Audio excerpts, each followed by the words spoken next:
عيد مبارك عيد ونكسن عيدا.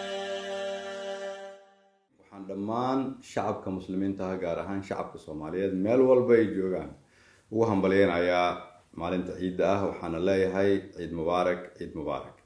ciidani waxay ku soo aadaysaa iyadoo adduunyadu ay la daaladhacayso sidii la isugu dayi lahaa in wax looga qabto cudurkan adduunyada aafeeyay ee loo yaqaano COVID-19, iyadoo dowladda Soomaaliyeed dhammaan hay-adahooda iyo shacabka Soomaaliyeed meel walba ay joogaan ay isu gurmadeen si looga hortago cudurkaas, ayaa weli haddana waxaa muuqata calaamadihiisii inay sii socdaan.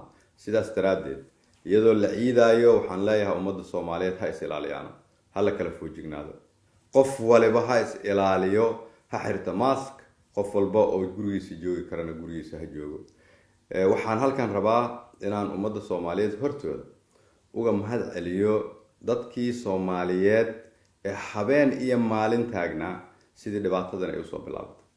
waxaa ugu horeeya wasaaradda caafimaadka iyo dhakhaatiirta Soomaaliyeed, gaar ahaan dhakhaatiirta Soomaaliyeed ee ku afurayay isbitaal Martiini, u taagnaa inay dad Soomaaliyeed badbaadiyaan, aan arkin qoysaskooda, aan arkin caruurtooda, laakiin go'aansaday inay safka hore dagaal ka galaan, dagaalkaasoo la mid ah kan xabadda la isu dhigo. waxay naga mudan yihiin ammaan iyo wanaag. anigoo ku hadlaya dhammaan magaca xukuumadda waxaan leeyahay mahad iyo sharaf ayaad ummadda Soomaaliyeed usoo jeedaan.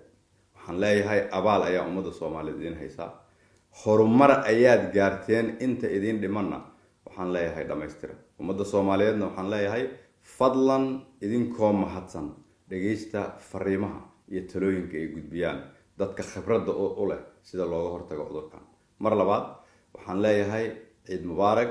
ummadda Soomaaliyeed ha ducaysato, ha isgarab istaagto si aan uga gudubno cudurkan ummadda aafeeyay. waa mahadsantihiin. wassalaamu calaykum waraxmatullahi wabarakaatu.